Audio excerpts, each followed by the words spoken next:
Karena udah berturut-turut ngebahas soal laptop ataupun PC yang canggih-canggih, maka kali ini Pice lagi-lagi pengen ngebahas PC second dari brand Acer, namun masih mumpuni lah buat urusan kerja harian, macem kayak Office, ataupun banyak hal yang masih banyak lah, manage toko online dan segala macamnya.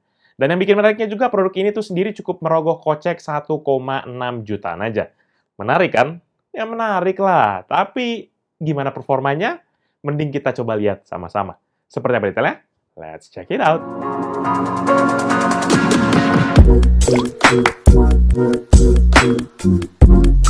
Halo guys, balik lagi bersama Pichel, dan seperti yang sudah Pichel bilang tadi, bahwa kali ini kita akan bahas PC second dari Acer, yaitu Veriton L4630G.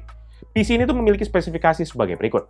Prosesor Intel Core i5 4570, RAM 1 keping 8GB DDR3 single channel 1,6 GHz, storage SSD SATA dengan kapasitas 128GB, integrated GPU Intel HD Graphic 4600 dengan sharing memory default sebesar 1GB, dan sebagai pendamping kita pakai portable monitor Tupperware D16 Portable TV Monitor berukuran 15,6 inci dengan resolusi Full HD atau 1920x1080 dengan refresh rate sebesar 60 Hz.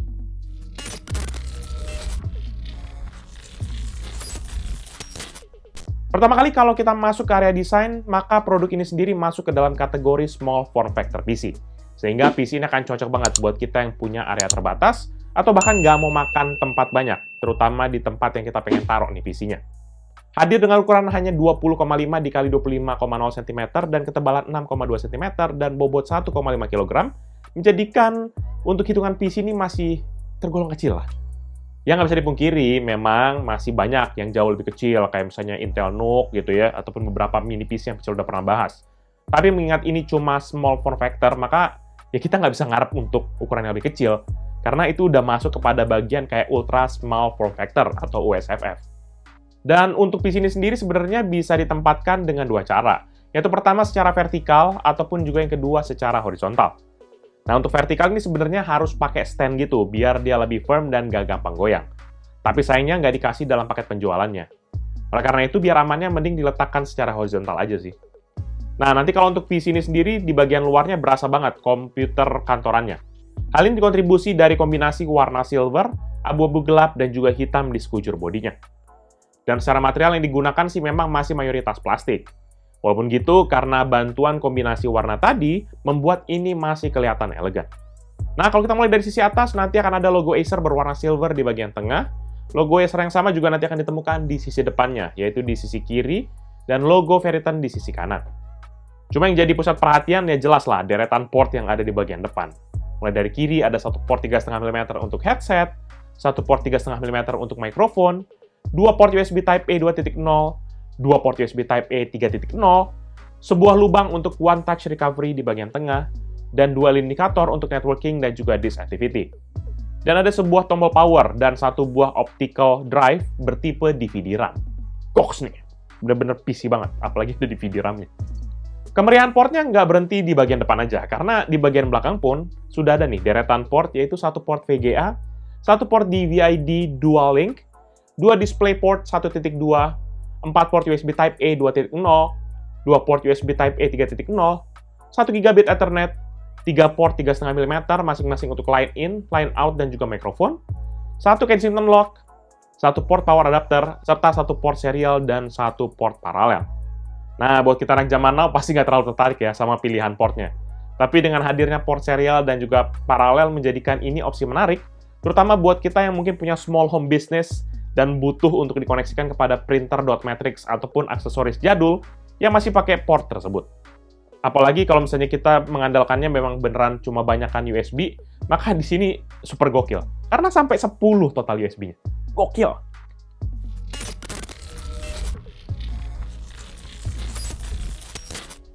Nah, untuk internal dari PC-nya sendiri tuh nanti ditenagai oleh prosesor Intel generasi keempat dengan codename Haswell, yaitu Intel Core i5 4570. Prosesor ini memiliki arsitektur 20 nanometer dengan konfigurasi 4 inti fisik dan tanpa inti virtual, sehingga secara total ada 4 threads. Sementara untuk TDP-nya sendiri sebesar 84 watt dan memiliki base frekuensi 3,2 GHz dan bisa di-boost hingga ke 3,6 GHz. Untuk tandemin prosesornya, maka mini PC ini menggunakan chipset Intel B85 yang juga terpasang RAM sebesar 8GB DDR3 SODIMM single channel dengan frekuensi 1,6 GHz. Dan secara software pun sudah ada operating system Windows 10 Professional 22H2 dengan build number 19045.2846. Pas Pical cek juga nggak ada nih aplikasi pendukung dari Acer untuk peningkatan performa dari mini PC ini. Oleh karena itu, tanpa berlama-lama lagi, kita akan coba jalankan beberapa benchmark seperti biasa. Pertama dengan Cinebench R23, dan dalam satu kali pengujian menghasilkan skor 3001 poin untuk CPU multicore dan 772 poin untuk CPU single core, sehingga menghasilkan MP rasio sebesar 3,89 kali. Sementara di Cinebench R20 dan dalam 3 kali pengujian, PC ini mendapatkan skor rata-rata 1186 poin. Ini dia perbandingan dengan laptop dan PC yang Pical pernah review.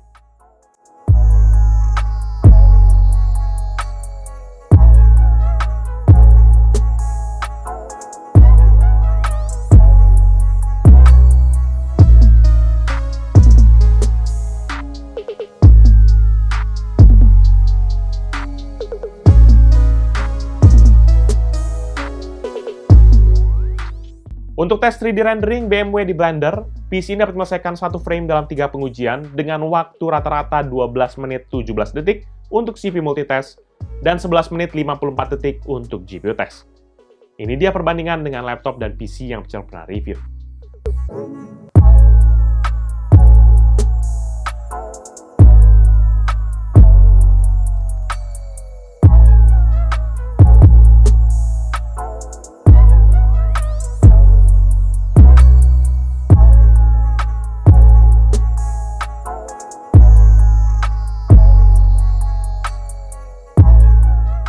Untuk tes rendering, Pical jalankan Adobe Premiere menggunakan Pical Premiere Benchmark. Dan PC ini berhasil menerima project 15 klip 4K dengan format H264 dan juga preset quality 4K dalam waktu 19 menit 58 detik. Ini dia merupakan perbandingan dengan laptop dan PC yang Pical pernah review.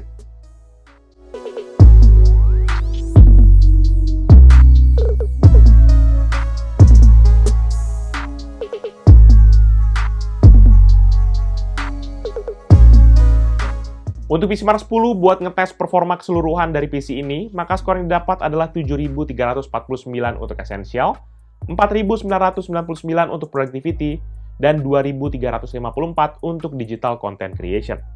Secara rata-rata PC ini mendapatkan skor 3.170. Ini dia perbandingan dengan laptop dan PC yang Pical pernah review.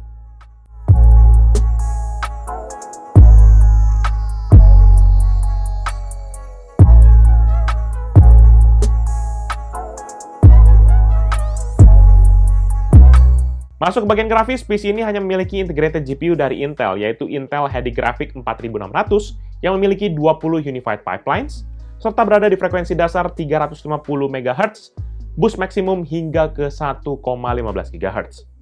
Sementara untuk memorinya menggunakan memory sharing sebesar 1 GB secara default.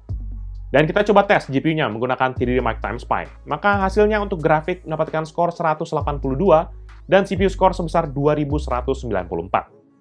Sehingga rata-rata skornya adalah 211 poin. Ini dia perbandingan dengan laptop dan PC yang Pical pernah review.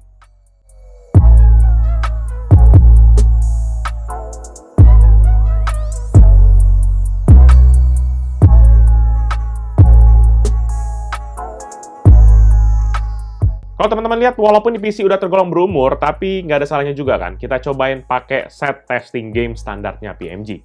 Dan untuk pengetesan kali ini, kita akan sesuaikan resolusi dan juga setting grafisnya agar targetnya bisa se-playable mungkin. Untuk yang pertama yaitu GTA 5, dengan resolusi 1280x720 dan setting normal, average frame rate di 19,6, maksimum 22,2, dan minimum 15,5 FPS. Lanjut untuk CSGO, resolusi Full HD dan setting low, average frame rate di 18,4, maksimum 21,3, dan minimum 17,1 FPS. Untuk Dota 2, resolusi 1280x720 dan setting fastest, average frame rate di 55,0, maksimum 76,5, dan minimum 0,4 FPS. Untuk FIFA 22, resolusi 1280x720 dan setting low, average frame rate di 20,1, maksimum 34,4, dan minimum 0,3 FPS. Untuk Need for Speed Heat, resolusi 1280x720 dan setting low, average frame rate di 11,1 dengan maksimum 16,2 dan minimum 8,3 FPS. Untuk di Sims 4, resolusi 1080x720 dan setting medium, average frame rate di 28,4 dengan maksimum 32,4 dan minimum 2,9 fps. Terakhir untuk Genshin Impact dengan resolusi Full HD dan setting low, average frame rate di 17,3 dengan maksimum 19,1 dan minimum 14,9 fps. Lanjut untuk sisi storage, saat ini sudah ada SSD SATA 2,5 inci dari SanDisk dan kode SD8SBU-128G-1006 dengan kapasitas 128GB yang menggunakan interface SATA 3. Dan untuk ngetes kecepatan storage-nya, maka kita tes pakai Crystal Disk Mark dan hasilnya. Untuk sequential 1MB dengan 8 tas 1 thread, sebesar 552MB per second untuk membaca data, dan 347MB per second untuk menulis data. Sedangkan untuk urusan data kecil random 4KB dengan 1 tas 1 thread, ada di 35MB per second untuk membaca data, dan 97MB per second untuk menulis data. Nah, di sisi performa, sejujurnya ini masih ada bakat terpendam lah dalam PC-nya ini. Terutama buat kita yang nggak terlalu fokus dengan performa yang paling kenceng, maka ini udah bisa jadi jawaban buat kebutuhan harian. Nggak cuma gitu, kalau untuk GPU-nya memang udah nggak bisa terlalu berharap banyak. Makin kelihatan umurnya dan juga memang kelihatan performanya. Apalagi untuk urusan gaming ya, udahlah nggak usah ditanya lagi. Nggak bisa diajak kerjasama buat mainin game-game yang kekinian dengan lancar. Dan walaupun begitu, di balik semua performa tadi, menariknya nggak ada kipas untuk mendinginkan CPU dari mini PC ini. Yang ada malahan 2 buah kipas di casingnya sebesar 5 cm yang bertugas untuk membuang udara panas dari dalam casingnya. Nanti udara segar akan masuk dari sisi samping dan juga depan dari casingnya atas hasil dari bedanya tekanan udara di dalam casing. Oleh karena itu, untuk menguji gimana kemampuan coolingnya, kita akan coba tes dalam kondisi idle dan juga kondisi stress test load di suhu ruangan ber-AC sekitar 24 derajat Celcius. Pertama kali dalam kondisi idle, maka PC ini berada dalam kondisi rata-rata 0,8 GHz yang sesekali spike hingga ke level 1,9 GHz. Di saat ini pun CPU usage hanya di 3,8% yang diiringi oleh pemakaian daya sebesar 8 watt dan suhu di 41 derajat Celcius. Nah, kemudian kita coba stress test dengan Radeon 4, maka frekuensinya langsung loncat ke angka 3,5 GHz untuk durasi 2 detik, yang kemudian perlahan melandai di frekuensi 3,2 GHz hingga ke akhir pengetesan. Sementara untuk temperaturnya pun mulai dari naik hingga ke level rata-rata itu tuh 75 derajat dan temperatur maksimum di 80 derajat Celcius dengan daya rata-rata di 42 watt serta daya maksimum di 44 watt. Sesudah itu nanti kita akhiri pengetesan dengan total durasi pengetesan selama 33 menit. Dari kondisi ini bisa kelihatan bahwa sebenarnya dalam saat stress test, CPU-nya tuh nggak berhasil mencapai frekuensi maksimum karena memang udah thermal throttling. Secara spek dari Intel sih waktu juga kita cek ya, dia mention bahwa maksimum temperaturnya tuh di 73 derajat Celcius. Bisa jadi ini tuh yang buat dia nggak bisa nyentuh akan peak frekuensinya. Dan lanjut lagi, kita coba tes temperatur bodinya baik saat kondisi idle dan juga stress test. Maka pertama, saat idle, panas dari PC ini tuh nanti terfokus di belakang nih dari PC-nya, yaitu tepat di kipas untuk buangan udara panas yang tadi. Di titik ini nanti panasnya rata-rata di 33,6 derajat, dengan titik tertinggi di 40,1 dan terendah di 27,3 derajat Celcius. Dan kalau di sisi atas dari PC-nya nggak ada hotspot yang terlalu menonjol selain sisi belakang yang tadi. Di titik ini panas rata-rata di 27,3 derajat dengan titik tertinggi di 30,7 dan terendah di 24,7 derajat Celcius. Sementara jika dalam kondisi stress test nggak ada yang banyak berubah dari titik panasnya. Tetap sama di sisi kipas belakang, cuma dengan temperatur yang jauh lebih tinggi. Di titik ini panas rata-rata ada di 35,9 derajat dengan tertinggi di 43,7 derajat dan terendah di 21,2 derajat Celcius. Dan untuk sisi atas dari PC-nya sama aja titik panasnya dengan titik yang tadi, yaitu dengan rata-rata di 23,6 derajat Celcius, titik tertinggi di 31,6 derajat, dan terendah di 19,9 derajat Celcius. Kalau teman-teman bisa lihat, walaupun ini dalam stress test ya, tapi karena kipasnya bekerja lebih kencang, maka suhu secara mayoritas dari bidangnya tuh bisa jauh lebih rendah. Walaupun titik tingginya, titik panasnya jauh lebih tinggi, memang. Tapi rata-rata jauh lebih rendah. Ya, walaupun memang agak skeptis dari awal sama konfigurasi cooling dari PC ini, tapi rupanya masih bisa berhasil lah buat ngejaga PC-nya tetap adem. Dan memang apalagi nggak nyebar sampai ke body dari PC-nya. Tapi tetap aja, untuk urusan CPU sayangnya ini masih tetap throttling. Coba kalau misalnya ada kipas lagi di atas heatsink dari PC-nya, ini harusnya bakal jauh lebih efektif sih.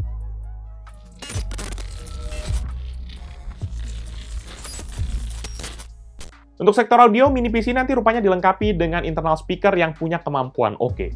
Jadi lumayan hemat buat kita yang mungkin belum punya duit ya buat beli speaker. Walaupun begitu, nggak usah sedih sebenarnya, karena kita udah beberapa kali nge-review speaker yang bahkan murah meriah, tapi punya kualitas yang oke. Termasuk salah satu speaker yang Pichel baru aja nge-review nih. 100 ribuan, punya gaya oke, bisa wireless charging.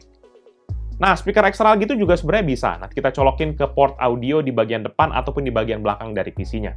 Coba cek ya, nanti playlist dari audio Pichel Techno ini. Ya, bisa cek di atas ini. Balik lagi ke speakernya, nanti speaker internalnya ini punya kualitas suara yang kenceng walaupun memang agak pecah kalau misalnya kita maksimalin. Dan kita coba penasaran, kita tes di volume maksimum, maka speakernya dapat menghasilkan suara rata-rata di 67,7 desibel dan maksimum hingga ke 74,8 desibel. Buat yang penasaran, berikut ini deh kualitas audio dari speaker mini PC ini. Check this out.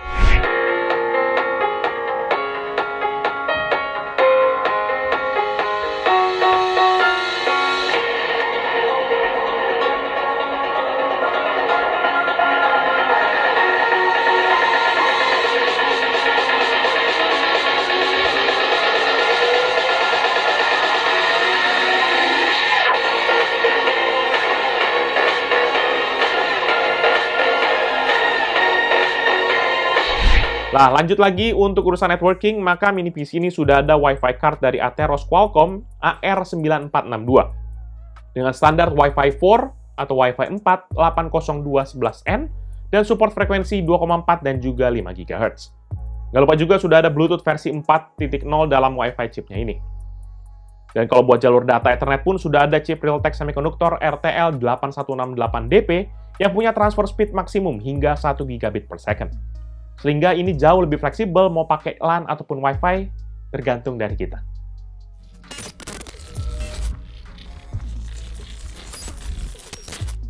Nah, di bagian terakhir yaitu di bagian power dan juga upgradability. Pertama, untuk power, maka mini PC ini hanya dilengkapi dengan power supply adaptor yang bisa mensuplai listrik ke PC ini dengan daya 19 volt 7,1 ampere dengan total daya 135 watt. Terlepas kita ambil yang tipe i3, Core i5, ataupun Core i7. Dan untuk sisi upgrade-nya pun layaknya PC biasa, maka mini PC ini pun punya beberapa fleksibilitas. Pertama kali yang paling penting adalah prosesor, di mana mini PC ini menggunakan soket LGA 1150. Dan yang penting kita pastiin aja kalau untuk TDP-nya jangan lewat dari kemampuan maksimum yang disupport. Jadi kalau kayak gitu, dalam kondisi Pichel, berarti bisa tuh kita naikin ke i7 4770 nih. Nanti kita akan coba sih, dan kita akan buat video terpisah untuk upgrade ini PC. Jadi pastiin kalian subscribe biar kalian nggak kelewatan akan video tersebut. Sementara untuk RAM pun juga sudah ada 2 slot SODIMM DDR3 yang salah satunya sudah terisi dengan RAM sebesar 8 GB. Ini memorinya pakai yang tipenya laptop ya guys, bukan yang tipenya PC biasa. Dan nanti opsi upgrade kita bisa kita tambahin lagi RAM 8 GB 1 keping lagi, sehingga totalnya jadi 16 GB, sesuai dengan maksimum RAM yang direkomendasikan oleh Acer. Selain memori bisa jadi 16 GB, maka yang paling penting juga adalah bisa mengaktifkan dual channel-nya. Jadi bisa jauh lebih cepat harusnya. Dan di sisi storage pun saat ini kan sudah terpasang nih, satu buah SSD SATA dengan kapasitas 128 GB, sehingga kita bisa ganti kepada kapasitas yang lebih tinggi. Sangat disayangkan nggak ada slot SATA tambahan di PC ini, sehingga sangat sulit buat kita nambahin storage kedua di sini. Kalau mau sebenarnya bisa sih ganti tuh slot optical drive-nya jadi yang kayak slot cuma buat hard disk. Tapi karena secara ukuran agak beda dengan yang biasanya di laptop, jadi bakalan agak PR, dan Pichel nggak berani untuk nyentuh di situ. Dan lebih lanjut, surprisingly, yang Pichel juga baru lihat waktu Pichel bongkar-bongkar, sebenarnya di balik motherboard-nya ini tuh ada lagi tuh, 2 slot mini PCIe, yang salah satunya udah keisi dengan modul Wi-Fi yang tadi udah kita bahas. Nah, sehingga kita bisa pakai nih slot keduanya, yaitu mini PCIe seperti hal-hal lain, kayak contohnya eksternal GPU, ataupun ke peripheral yang lain lah. Cuma ya gitu, karena posisinya mepet gini jadi bakal challenging sih. Walaupun menarik juga, pengen kita coba. Ya walaupun gitu tetap jadi opsi menarik. Tetap jadi opsi menarik. Selebihnya sih nggak ada lagi opsi upgrade untuk mini PC ini. Overall, menurut pribadi Pichel, mini PC Acer Veriton L4630G ini adalah sebuah jawaban buat kita yang lagi cari PC buat di kantor ataupun di rumah, yang memang berbentuk compact, harga terjangkau, tapi masih adalah sisa-sisa tenaga akhir-akhir buat dipakai buat kerjain kerjaan yang ringan-ringan. Dibanderol dengan harga 1,6 jutaan saja menjadikan opsi mini PC second ini menarik banget. Terlepas kemampuan upgrade-nya yang banyak, memang sebenarnya masih ada beberapa sektor yang harusnya bisa lebih lagi. Contohnya, nggak usah banyak-banyak deh, upgrade di storage-nya aja, terbatas banget. tambahin kayak berapa slot SATA gitu. Dan kemudian nanti buat teman-teman yang berminat dengan produk ini atau mau cek produknya, bisa cek di description yang Pichel tulis di bawah ini. Jangan lupa juga untuk like dan share video ini, plus kunjungi sosial media dari Pichel Techno dan Pichel Media Group, seperti Facebook, Twitter, Instagram, TikTok, Hello, dan website kita, yaitu pichelmediagroup.com. Dan kunjungi juga beberapa YouTube channel kita di bawah Pichel Media Group, yaitu Pichel Main Game yang bahas game konsol, PMG Fams yang ada di belakang ini, di mana kita bahas vlog aktivitas Pichel dan juga keluarga, serta Pichel Toys Time yang bahas soal mainan. Jangan lupa pada subscribe ya guys, itu channelnya itu semua, ya, termasuk channel ini juga. Jadi itu dia video presentasi kali ini. Thank you guys for watching. Until the next video. Bye-bye! Kalian pada nyadar nggak sih sebenarnya dari tadi? Ini PC-nya di sini guys. Tuh. Nyadar nggak? Ini nih. Kita umpetin. Kalau kalian pada kagak nyadar. Tuh. Kecil kan guys? Kecil kan guys? Tuh. Ya kan?